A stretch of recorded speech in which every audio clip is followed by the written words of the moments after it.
We're live. Wherever we are, we're on. Good morning, good evening, good afternoon, whatever time you're in when you're watching this. Thanks for joining us for our latest SilviaFindings live stream presentation event, whatever. Event is kind of a big word for a little chat. Shows are starting up again, which is exciting, which is good. I think we're going to start seeing more and more of you guys. Just did, well, not last weekend, but the 3 previous weekends in a row, we had shows every weekend, so that's great. But we're still going to keep doing these live streams because, hey, why not? We like bringing you information, and we like the communication. One thing I did get, and I've been, I'm not going to go on and do a whole logistics thing this week, because, that's, I'm tired of all the bad news. Which, it's all bad news, it's not good. Nothing's moving well through the system. When you go to the grocery store and you see a big empty shelf, I don't really blame that on companies not being able to produce stuff.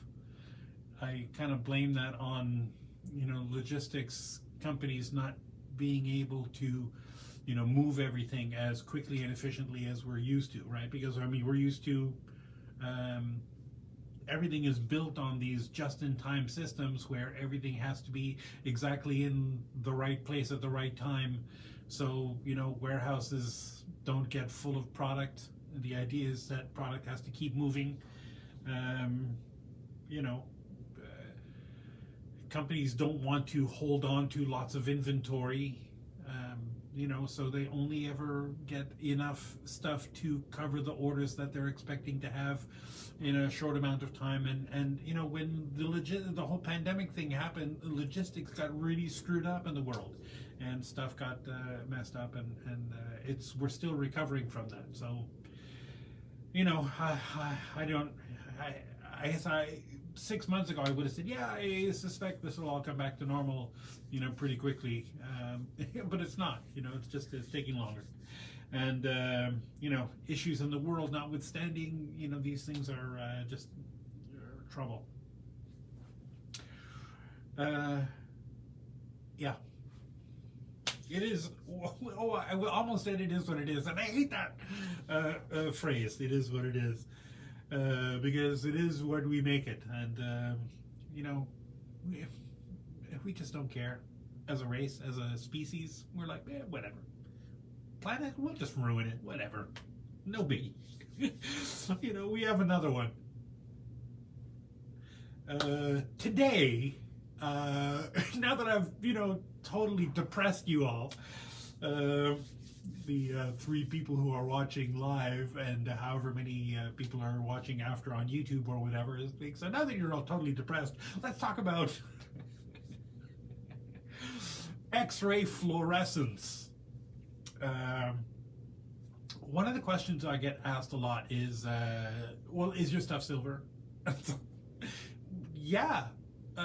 Everything that we sell that says sterling silver is sterling silver, and everything that we sell that's gold is gold, 18 karat or 14 karat, whatever it is, the carat. And I had a customer this week in a back and forth message that we were having. He's very wary of, he's wanting to order a custom pendant, but he's very wary of name, because he said, and these are his words, I met more unscrupulous people in the jewelry industry than I met all the years I was selling used cars. And I guess that was kind of, going for comedy, kind of a joke, but man, I hear that a lot, especially, we're pretty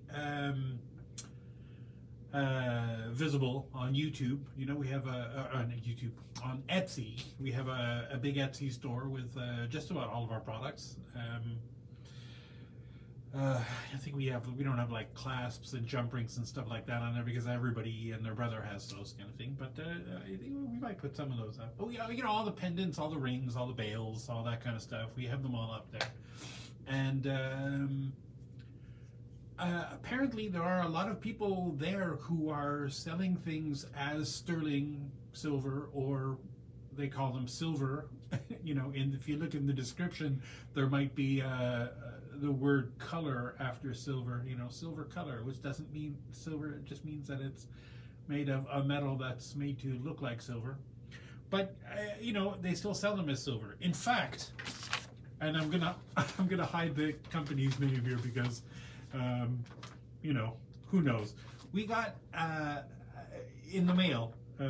Actually, I spoke to this guy on the phone, and he said, we have these ear wires, right, these little ear wires, and he quoted me a price that was unbelievable. What was it? Oh yeah,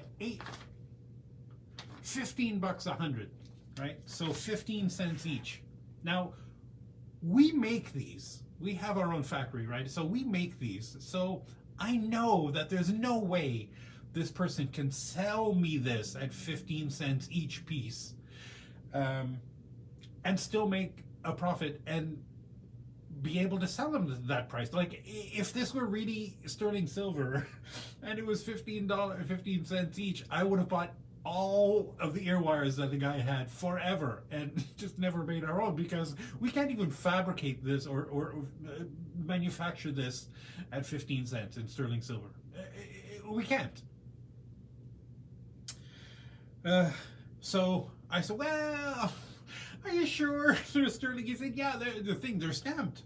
And if you look, I mean, you probably can't, where am I going? You probably can't see, but there's a little flat edge on the front of this ear wire, right?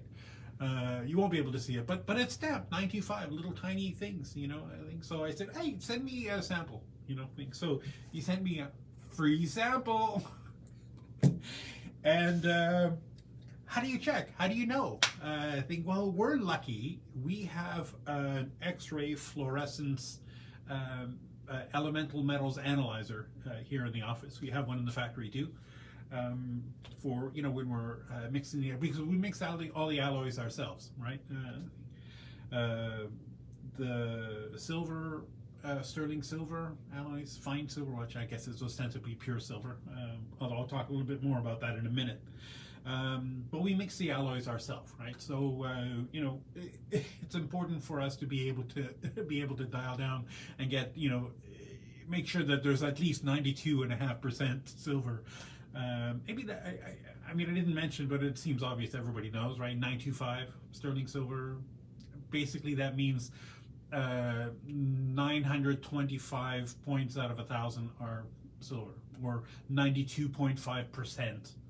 Is silver, and sterling silver is just a fancy name added to any alloy that's at least 92.5% silver. I'm sure you can Google why that 92.5 was decided upon.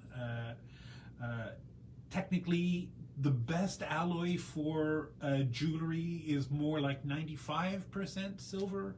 92.5 is, obviously it's sterling, I think, and that 2.5% is the law of diminishing returns, right? The difference between a 92.5% silver and a 95% silver alloy, I mean, it depends on the other metals that are in the alloy, but assuming that you use all the same, metals, the difference is the 95% thing.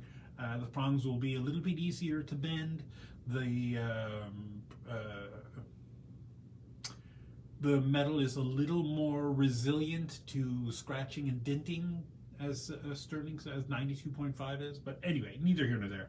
92.5 is the standard. It has to be at least that much to be sterling silver. So, I mean, if you bought something and, you need peace of mind, call us, get me on the phone, we'll do a little Zoom call, and I'll pull one of the items that you bought out of stock, and I'll run this test. I'm going to demo this test in a minute, sort of thing, but I'll do it for you right over the phone, right live, so you can see that, yes, it is, or gold, any of you buy any of the gold findings that we have, any of the gold settings, and I'm going to test a bunch of these here just to show you, what the test looks like. Now, there are a lot of different testing things. Like if you go to a scrap dealer and or a jeweler and you're trying to, and they have those scrap dealers all over. We buy gold, right? You see that stuff everywhere. If you go to one of those guys, they'll probably do a chemical test where they'll file a little bit off, and then the scratchy finding, the little dust that's left over, they'll run chemical drops on top of it to figure out what alloy, what percentage of gold that is. And it's pretty accurate, those chemical tests, but you have to, destroy kind of the materials. They're really inexpensive, so that's why people love them. If you're going to be selling the piece anyway, you don't care what it looks like, and those guys don't care. They're just going to melt it down into whatever. They're never going to give you the price that it's worth. I should say that. I think. But anyway, neither here nor there. This machine that we're thinking, let me just maybe turn this around a little bit and show you this. Right? So this machine, the X-ray fluorescence analyzer, it's just a fancy name for a big expensive machine that will tell you what your metals are. Now the way it works is from inside this machine there's a little view port here, sort of thing. I wonder if you can see this little camera. I don't know if you can see that down here. You can see that thing. So basically this is a little viewport, and inside there's an X-ray emitting tube. Now, X-rays are let me just turn this around again for a minute. X-rays are a good energetic beam energy to send into an atom, because it will, I don't want to do this so I lose you guys. There's a science about atoms and how they work, and the electrons and the neutrons and how they behave with each other. And if you shoot X-rays of enough energy into an atom, it will send out a different X-ray from the atom. Basically, one of the atoms in the molecule get dislodged, and they change places, and it reorients itself, and it shoots out an errant electron that has a specific signature, and every element has different signatures, different fingerprints that you can identify. So if you have an X-ray of enough energy going into a metal, could be a mixture of a bunch of different metals, could be it doesn't matter. The atoms will be ejecting specific signatures, right? And that's why it's called fluorescence, because it's a secondary, it's still an X-ray coming out, but it's an X-ray that's fluorescent with the fingerprint of the elemental atoms that are in there. Does that make sense, right? It's just a way to accurately see what elements are in a material using science. That's it. Blah, blah, blah, blah, science. That's all you need to know. So this machine uses X-rays, so, it has a cover and everything, and it's, I think unless you pulled open the cover and stuck your face on it and turned it on, I don't think it's not, really, there's not spillage of X-rays kind of thing. Not that X-rays are really, anyway, neither here nor there. So the first one, I'm going to test a bunch of things here just to show you how this works. And probably you could just do that. I think that's good. This is what we're going to be looking at. There's like a little view screen here that shows the thing. And the first one I'm going to test is that free sample of this quote-unquote sterling silver ear wires that the guy gave me. Oh, you can even see the 925 stamp on that in the little camera. Right? Can you see that? 925. Anyway, how much silver do you think is in here?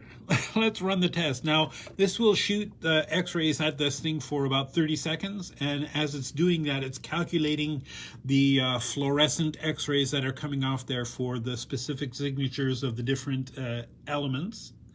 In this case, Cu, which is copper, Zn, which is zinc, Ni, which is nickel, and Fe, which is iron. Nickel! The bane of jewelers everywhere. So there's no silver in this sterling silver ear wire, right? So, I mean, you gotta be careful. You know, these are not some fly-by-night shysters, right? This is like a quote-unquote reputable company that sent me this. So maybe they don't even know. Although, how you can get an item like this and think that you buy it at a price and you can resell it at 15 cents each and it's sterling silver, right? I mean, like, this is more than 15 cents worth of silver. But anyway, yeah, he was not impressed when I called him back and said, what the hell? So here's one of our little 18 karat gold bales, right? Here's that cute little design in the viewfinder there. Now this should be close because the gold alloys we spend a lot more time measuring, making sure they're accurate, right? The nice thing about this one, it's set to give you the karat gold. I didn't really think it would have said 00 on the on that pretend ear wire. And 2 seconds left, so there you go. 18 karat gold, 17.98. So AU, which is gold, is 75%. AG, which is silver, is just a little over 12%. Copper, 12%. Zinc, 0.9. That's like a whatever. That's an actual, you know, zinc being measured. If it's like 0.5 or less, that could be like trace pieces of metal that are inside there from the casting process, maybe, or I don't know. Could be lots of different places to pick up something that small. But that's it. That's 18 karat gold. Here's a ring. This is one of our 14 karat gold rings, gold settings. We'll just run that again. And you can imagine, like, you know, the x-ray, he's, you know, flying into that alloy and fluorescing some other fluorescent x-rays, I guess is the way to describe it. And we can measure those with a degree of accuracy that's like pretty astonishing. So this has got the thing. Oh, and you can set up how long this thing runs for. Like the quickest test you can run is 15 seconds. We normally run 30-second tests just to, you know, be absolutely sure, I guess. You never know. So this gives me 59% gold, 27.5% copper, 7% zinc, and almost 7% silver. And yeah, so 14.13 karat gold. Here's oh, I got some wire here. Here's I did two different things. I did one coiled up for, this is sterling silver wire that we have. See, right away it's only returning silver and copper. It'll probably also show there's some zinc, although 0.1 % zinc, that's almost like a rounding error. Could be the crucible that they were mixing the silver in. Maybe there was some zinc from the previous one, you know, the previous alloy. Who knows? So there you go. So that 93.6% silver, 6.3% copper. Remember, sterling silver is an alloy of at least 92.5. You know, we normally try to err on the side of, you know, maybe 1% more on wires and things. And here's a pendant, you know, kind of like the most iconic pendant. Let's see, there's a lot of material there. And the viewfinder, this will probably be higher, like 95 or 96% silver.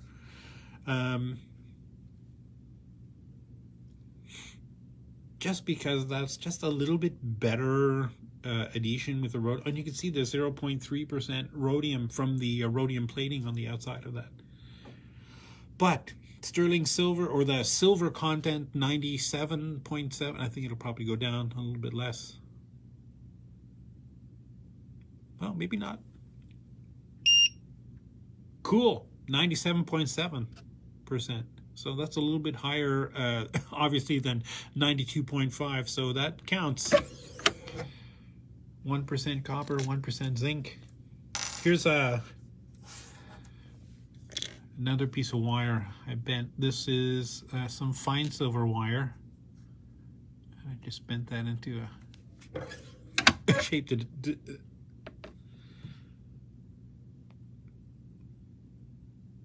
so when you see fine silver or 999 silver, I mean, it tries to be, but you know, it's ostensibly pure silver, but there's always going to be trace elements in there from the crucible, from the cleaning, from the when you pull it through the draw plate to make the different sizes, you know. So that SN is tin, right? Is the elemental periodic table, right? Everybody remembers that? Everyone remembers the periodic table, right? So SN is zinc, tin, copper, and zinc is, there's 0. I mean, it probably registered something. But that tin is probably from the draw plate, you know, when the wire is being pulled through to make it into whatever gauge sort of thing. So there could be some trace elements left over from that thing. But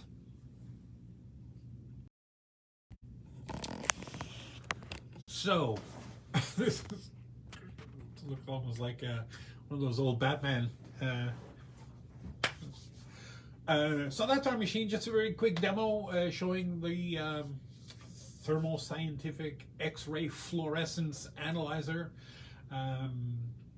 Probably a little more science than you strictly needed to, but you know, it's important to let you know that we're on top of things, and you know, we're not one of these unscrupulous jewelers who are selling fake ear wires for $15 per 100. No, that's Canadian dollars even. You know, come on. Yeah, that works out to what? That's like $12 US dollars, 12 cents. Yeah, I mean, it's not, you couldn't even melt it down and get 12 cents of silver out of that thing. Or I mean, you know what I mean? Even if you melted it down, the scrap amount of that thing would be more than 12 cents. But so anyway, sometimes if things are too good to be true, it's because they are.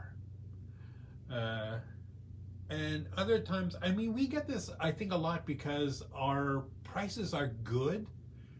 You know, I mean, they're not that good, but, you know, they're not impossibly good, but they're better than a lot of people because we have no middleman, right? We've eliminated one of the people who would probably mark something up, right? Like, we own the factory, so between the factory, the production line, and the person who's ultimately buying this, the final customer, you know, we're the only person who's in between, you know. So stuff only gets marked up once instead of, you know, a distributor or the factory sells it to a distributor, and the distributor marks it up and sells it to a wholesaler, and the wholesaler sells it up and sells it to a retail shop or something, and then it gets marked up again, you know.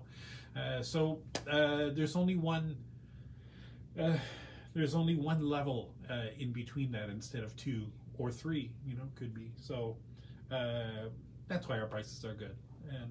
And you know, we have the tech to back it up. So you know, you're welcome to.